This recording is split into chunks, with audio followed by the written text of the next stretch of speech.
Vamos até ao Evangelho de Marcos, ainda estamos sintonizados, no capítulo 6, e vamos ler do verso 30 até ao verso 44. Então, Marcos 6, verso 30 até ao verso 44, e depois ainda teremos a oportunidade de cantar mais um cântico. E diz assim a palavra: Voltaram os apóstolos à presença de Jesus e lhe relataram tudo quanto haviam feito e ensinado. E ele lhes disse: Vinde repousar um pouco, à parte, num lugar deserto, porque eles não tinham tempo nem para comer, visto serem numerosos os que iam e vinham. Então foram sós no barco para um lugar solitário. Muitos, porém, os viram partir e, reconhecendo-os, correram para lá, a pé, de todas as cidades, e chegaram antes deles. Ao desembarcar, viu Jesus uma grande multidão e compadeceu-se deles, porque eram como ovelhas que não têm pastor. E passou a ensinar-lhes muitas coisas. Em declinando a tarde, vieram os discípulos a Jesus e lhe disseram: É deserto este lugar, e já avançada a hora. Despede-os para que, passando pelos campos ao redor e pelas aldeias, comprem para si o que comer. Porém, ele lhes respondeu: Dá-lhes vós mesmos de comer. Disseram-lhe: Iremos comprar 200 denários de pão para lhes dar de comer? E ele lhes disse: Quantos pães tendes? E de ver. E sabendo eles, responderam: 5 pães e 2 peixes. Então Jesus lhes ordenou que todos se assentassem em grupos sobre a relva verde. E o fizeram, repartindo-se em grupos de 100 em 100 e de 50 em 50. Tomando ele os 5 pães e os 2 peixes, erguendo os olhos ao céu, os abençoou. E partindo os pães, deu-os aos discípulos para que os distribuíssem. E por todos repartiu também os 2 peixes. Todos comeram e se fartaram. E ainda recolheram 12 cestos cheios de pedaços de pão e de peixe. Os que comeram dos pães eram 5.000 homens. É um prazer estar aqui para vos pregar. Já não pregava aqui em Algés há algum tempo, já há mais de um mês, creio eu, e portanto é uma grande alegria para mim. Mas calhou-me em sorte ter de pregar no dia depois de ter ouvido o pastor Guilherme pregar. Eu nunca tinha ouvido o pastor Guilherme pregar, hoje foi a primeira vez, e à medida que o sermão ia avançando eu pensava: estou feito. Porque logo eu vou ter de pregar e muita da gente que vai estar em Algés ouviu o pastor Guilherme. E eu vou ter de cumprir. Portanto, eu saí encorajado, mas ao mesmo tempo saí diminuído. Mas é como cantámos, não é? Não por força, nem por violência. Portanto, isto não vai lá a tentar forçar, só mesmo pelo Espírito de Deus. Por isso queremos orar nesta hora, vamos orar ainda para pedir que o Senhor nos oriente. Querido Deus, obrigado porque este dia tem sido tão abençoado, tão bom, Senhor. E nós queremos continuar nessa bênção agora da parte da tarde, Senhor, com a Tua palavra aberta. É sempre um privilégio nós podermos ouvir a Tua palavra, Senhor. Ajuda-nos a fazê-lo com o coração aberto, Senhor. E por isso ajuda-me a pregar também com fidelidade nesta hora, Senhor. Retira para Ti toda a honra e toda a glória, Senhor. No nome do Teu Filho Jesus. Amém. Muito bem, queridos irmãos, então hoje vamos até ao episódio da multiplicação. A primeira multiplicação de pães e peixes aqui no Evangelho de Marcos. E na introdução deste milagre dos pães e dos peixes, nós lemos logo aí sobre o regresso dos discípulos. De onde é que eles estavam a regressar, queridos irmãos? Alguém se lembra? De onde é que os discípulos estavam a regressar? Folhei um pouco para trás, porque na semana passada houve uma breve incursão sobre o quê? Semana passada foi sobre o quê? João Batista, não é? Portanto, a execução de João Batista. Mas antes disso nós tínhamos lido acerca dos discípulos. De onde é que eles estão a voltar, queridos irmãos? Da missão, exatamente, que Jesus delegou aos 12, certo? Então eles estão a voltar. Eles foram fazer o que tinham para fazer e agora estão a voltar. E vêm com o relatório, não é? Portanto, diz aí, eles voltaram à presença de Jesus e lhe relataram tudo quanto haviam feito e ensinado. E depois de muito trabalho, nós percebemos que agora é tempo de descansar, é hora de descansar. Jesus diz-lhes lá no verso 31, vinde repousar um pouco. E para onde é que eles iam descansar? Para onde é que eles iam descansar, queridos irmãos? Para um lugar deserto. Então Jesus queria levá-los consigo para um lugar deserto para que eles pudessem descansar. Mas o ritmo, nós já estamos habituados, o ritmo marcano, o ritmo do Evangelho de Marcos, não nos deixa ficar surpreendidos ao lermos que, eles vão se afastar para um lugar deserto, mas quem é que vai atrás deles? Uma multidão, não é? O povo. Está lá sempre. O povo topa-os, percebe quem eles são, reconhece-os e vai atrás deles. Segue-os para o outro lado do mar da Galileia. E ao deparar-se com a cena, Jesus, diz-nos o texto, compadece-se daquelas pessoas. E é interessante o que nós lemos lá no verso 34. Ao desembarcar, viu Jesus uma grande multidão e compadeceu-se deles, porque eram como ovelhas que não têm pastor. É interessante, porque quando nós lemos os Evangelhos, os escritores, os evangelistas, não estão apenas a relatar o que aconteceu. Eles próprios, muitas vezes, passam do lugar de narrador para o lugar de comentarista também. Então adicionam alguns comentários, algumas notas para explicar o que está a acontecer. E esta é uma pista que Marcos dá, que é importante para nós, porque a compaixão de Jesus acontece quando ele percebe, ele vê as multidões e elas são como ovelhas que não têm pastor. Então nós estamos perante um cenário desértico, por um lado, um lugar deserto, e por outro, uma multidão descrita como ovelhas desgarradas, ovelhas que não têm pastor. E estas são duas coisas que eu quero que nós possamos agarrar nesta tarde, porque de facto eles dão-nos o enquadramento para o milagre que vai acontecer já a seguir. Estes dois assuntos, deserto e ovelhas sem pastor, ajudam-nos e guiam-nos para aquilo que vai acontecer. E é muito interessante a maneira como Marcos organiza este material, porque percebemos que no encadeamento de tudo o que está a acontecer há um objetivo particular de Jesus.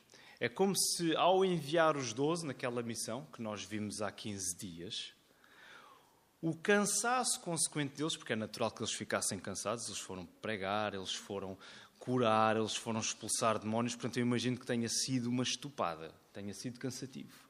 E o cansaço que os discípulos iam trazer seria o argumento ideal para agora Jesus lhes ensinar mais uma coisa. É claro que eles tinham um objetivo específico, Jesus tinha um objetivo em enviá-los, eles deveriam fazer tudo aquilo que fizeram, mas parece que ainda há o outro objetivo por trás deste, quando agora Jesus os chama de volta. E esse objetivo é o de providenciar este descanso no deserto. Parece que Jesus está a orquestrar tudo o que está a acontecer para no final dizer: eu quero vos ensinar acerca de uma coisa, eu quero vos levar comigo para um lugar recolhido, para um lugar desértico, para vocês compreenderem o descanso que eu vos quero dar. E juntando a isto a grande multidão que os acompanha, que vai atrás deles, nós temos uma imagem que nos faz lembrar, e provavelmente essa também é o intuito de Marcos ao escrever isto, que nos alude a um contexto do Antigo Testamento. Que contexto é que vocês acham que é esse, queridos irmãos? Multidão, deserto, descanso. O que é que vocês acham que seria o contexto? O que é que vos lembra? O que é que vos lembra? Força, digam. O que é que vos lembra? Deserto. Como? O povo saindo do Egito, certo? Então, há aqui uma imagem a qual Marcos está a aludir para guiar os seus leitores. O êxodo de Israel para o deserto. Onde? Se nós nos lembramos do Pentateuco, lá do livro de Números, que é um livro que trata do percurso do povo desde o Egito até Canaã, aliás, desde o Sinai até Canaã, é onde nós encontramos lá em Números 27:17. Moisés a falar com Deus e a pedir a Deus: Senhor, levanta, por favor, um sucessor meu. Há alguém que conduza este povo quando eu já cá não estiver. Para quê? Para que este povo não seja o quê? Para que este povo não seja como ovelhas que não têm pastor. Esta não é a primeira vez que esta expressão aparece. Lá no Velho Testamento, ovelhas que não têm pastor. É uma ideia importante. Então nós temos este cenário diante de nós.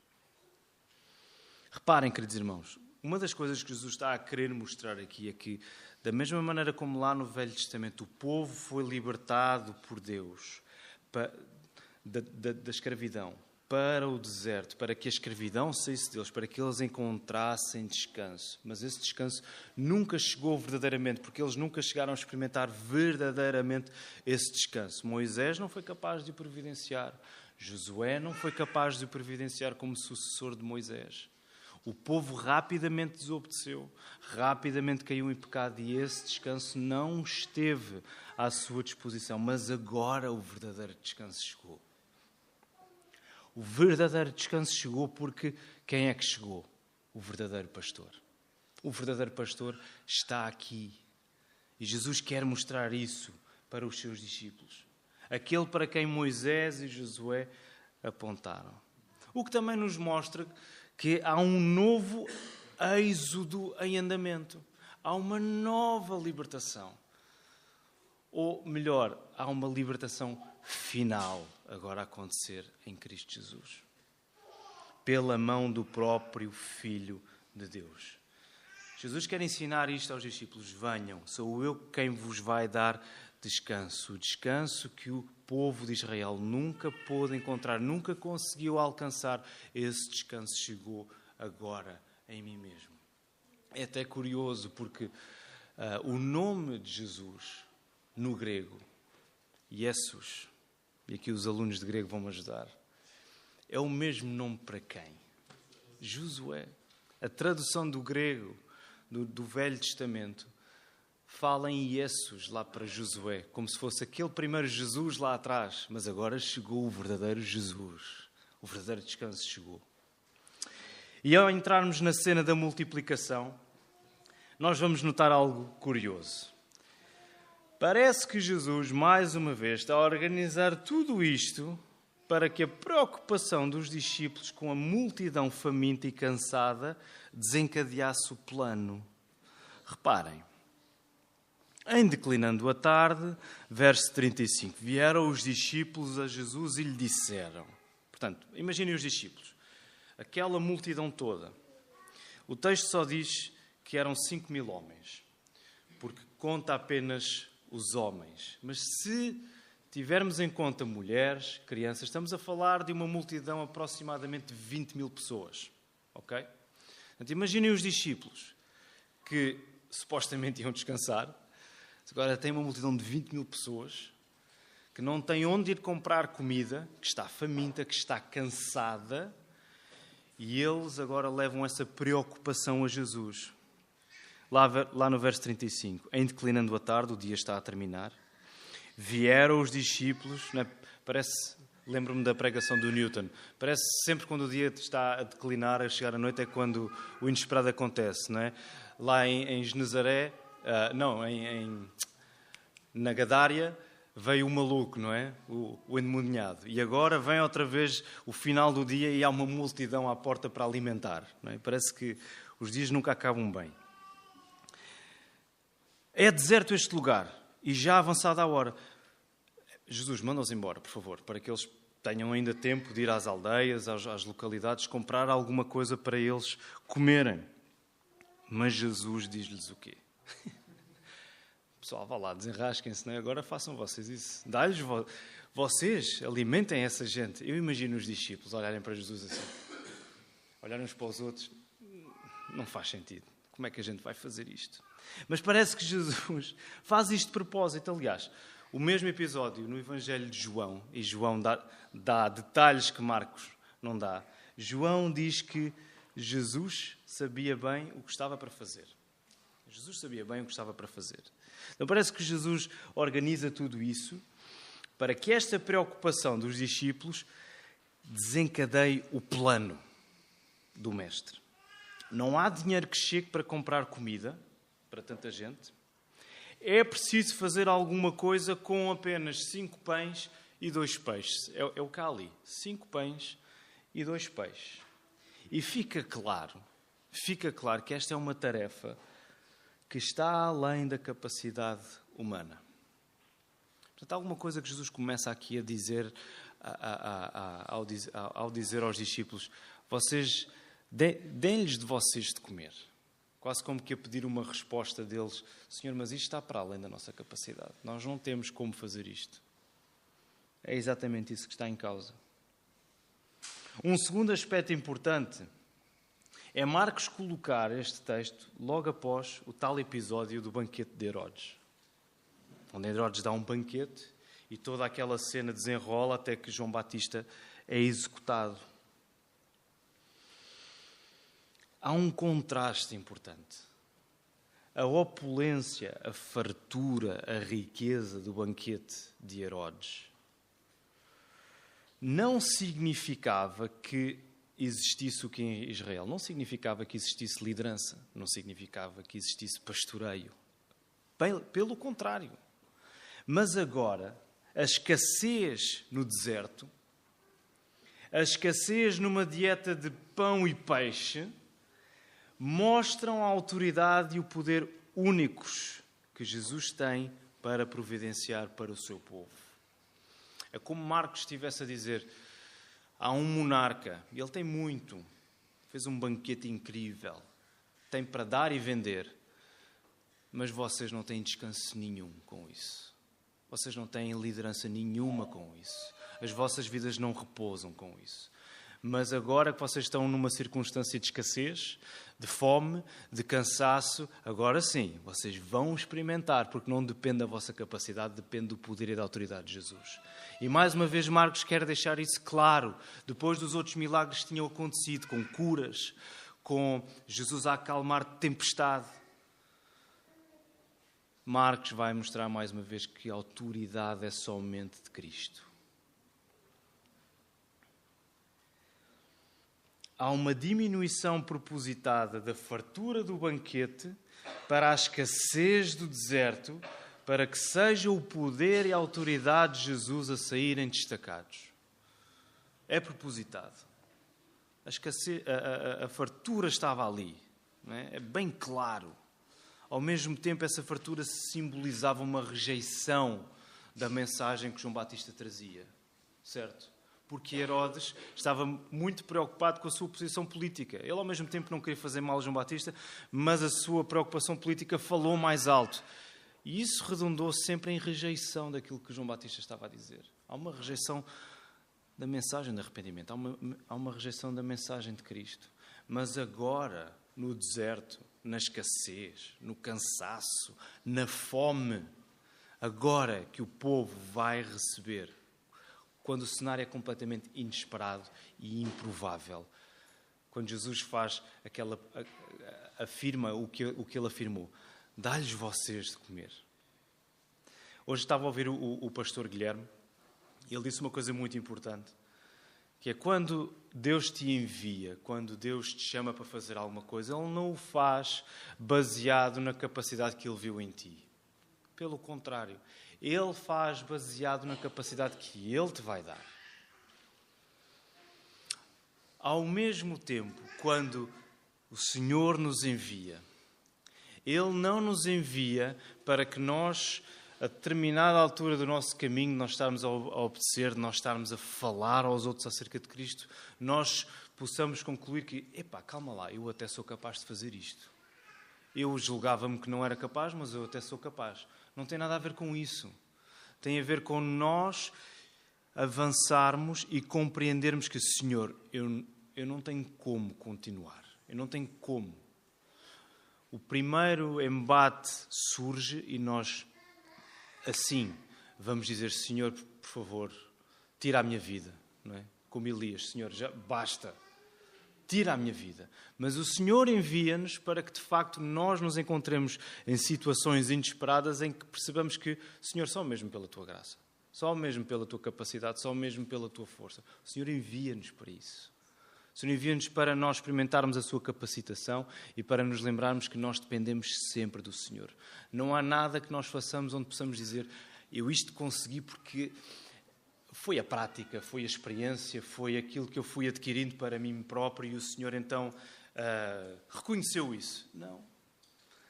Não há nada que nós façamos, que Tu possas fazer, que eu possa fazer, em que não digamos, Senhor, foste Tu que me sustentaste. Como o apóstolo Paulo disse, eu trabalhei muito mais que os outros todos. mas foi a graça de Deus, não fui eu. Foi a graça de Deus em mim. Vamos avançar.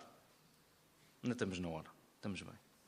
Na organização do povo para que a comida fosse distribuída por todos, nós somos levados para uma outra imagem, talvez para nós um pouco esperada, num deserto. Que imagem é que vocês encontram aí no texto que não seria muito expectável aparecer num cenário desértico? Força. Relva. Muito bem. Lá no verso, deixem-me situar, 39. Então Jesus lhes ordenou para que todos se assentassem em grupos sobre a relva verde. Ou num português mais livre e criativo, a grama verde. A vossa reação não foi grande coisa, queridos irmãos. Eu à espera de uma risada daquelas, mas afinal não. A relva verde ou a grama verde. É estranho às vezes encontrar este tipo de elemento em desertos, mas não seria estranho nesta localidade encontrarmos erva ou relva, especialmente depois do tempo chuvoso do inverno, o que tornava aqueles territórios propícios para a pastagem, exatamente de ovelhas. Não seria de todo estranho encontrar relva ali. E tendo em conta este tema do deserto, este é um pormenor que Marcos dá e que casa bem com a ideia de uma nova vida surgir em lugares onde a ausência de vida seria o mais natural. Nova vida a surgir em lugares onde a ausência de vida seria o mais natural de nós esperarmos. E esse é um tema muito presente também no Antigo Testamento, nos profetas do Velho Testamento. Uma terra desolada, mas que será cheia de vida quando Deus operar sobre ela. Então Jesus está a mostrar, eu vim cumprir isso tudo. Essa é a vida que eu vim trazer.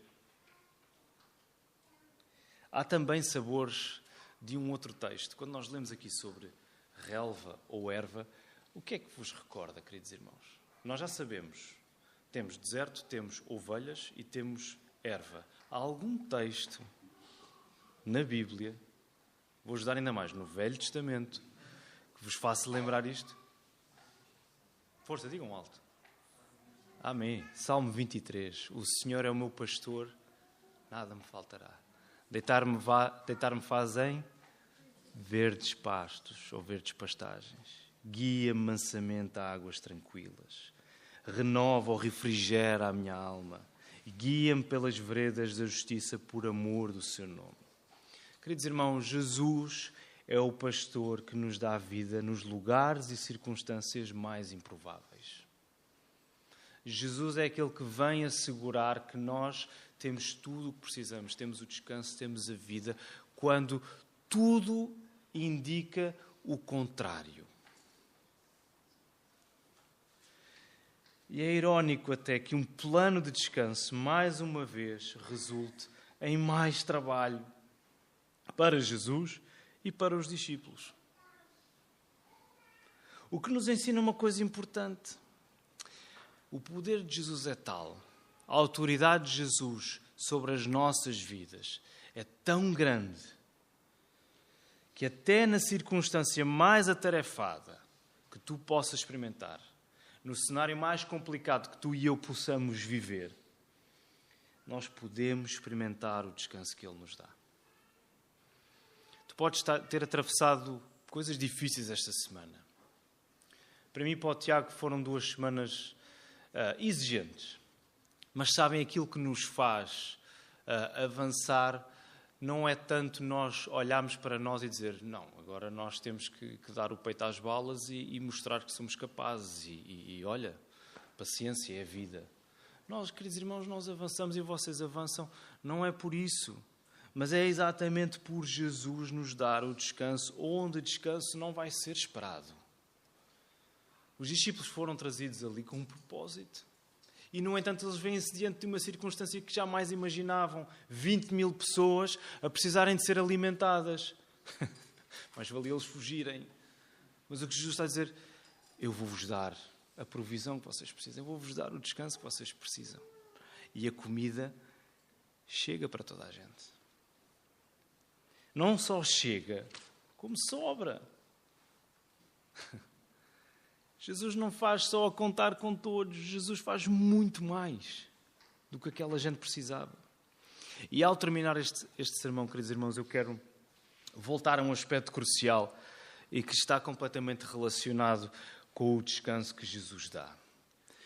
Que aparece logo no início da nossa passagem. Logo no início, um pouco mais à frente, quando Jesus demonstra compaixão por toda aquela gente, o que é que Jesus faz para dar corpo à sua compaixão? O que é que ele começa a fazer? Lá no verso 34.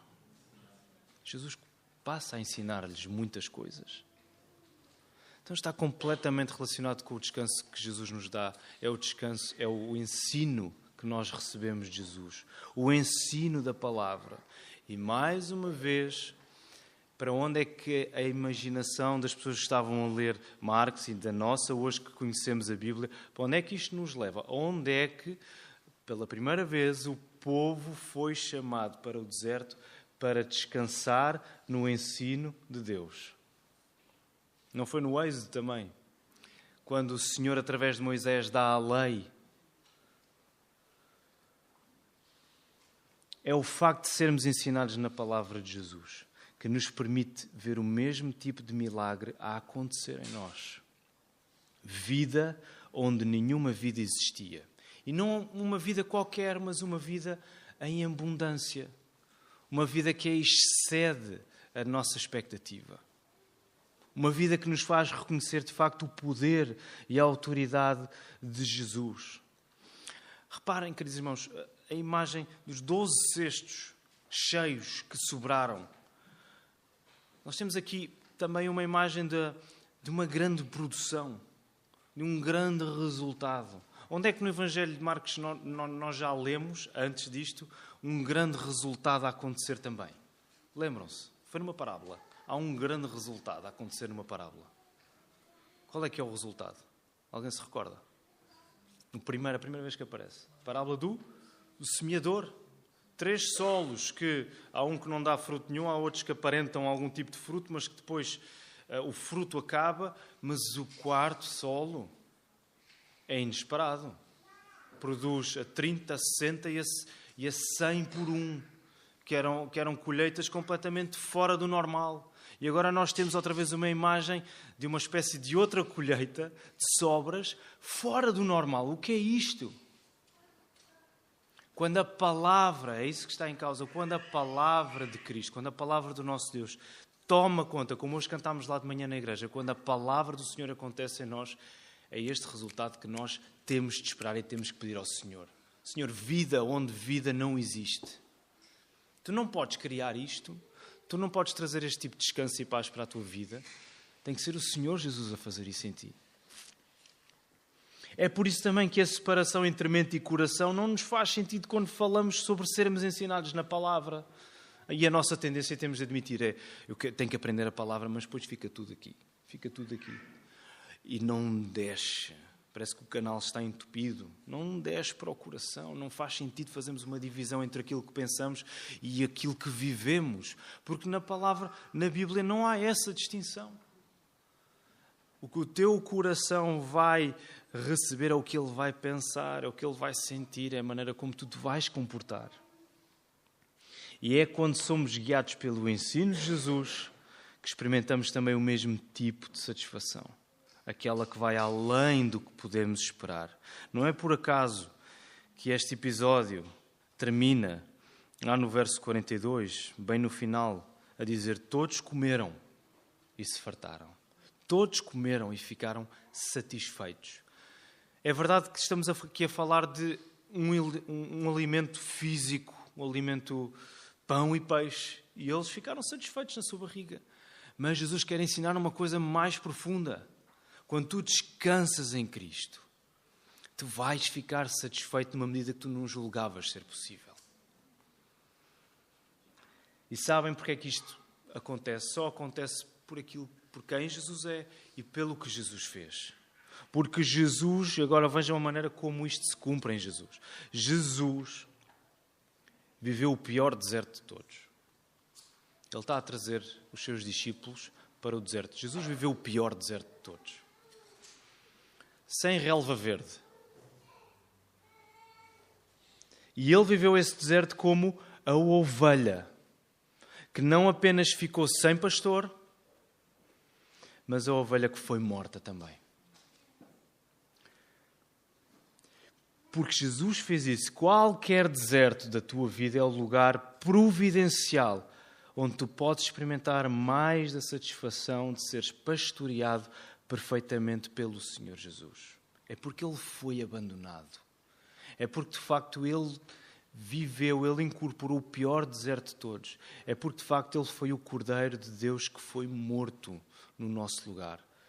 E tu sabes que qualquer momento inesperado na tua vida, qualquer deserto, qualquer circunstância menos boa, tu sabes que isso é providência de Deus para te fazer experimentar mais da sua graça na tua vida, mais do seu poder na tua vida, mais do pastoreio perfeito que Jesus te dá. Como cantámos há pouco, mais desta amizade de Jesus que nós tantas vezes nos esquecemos. Ele é um amigo, Ele é nosso amigo que está sempre ao nosso lado, que não nos deixa. E é aí, nesses momentos, que Deus nos permite, quando Jesus nos chama, anda comigo, eu quero levar-te a um lugar deserto para tu descansares. Pode parecer tudo menos descanso, certo? Pode parecer, mas o que é que está a acontecer? Eu não estava à espera que isto acontecesse agora, logo nesta semana, para tu entenderes. Confia em mim. Olha para mim. Sou eu que te vou dar este sabor do descanso eterno que tu terás junto a mim para sempre. E por isso nós olhamos para o nosso Senhor com fé. Porque Ele vai produzir um grande fruto e um grande resultado na nossa vida pela sua graça. Que o Senhor nos ajude.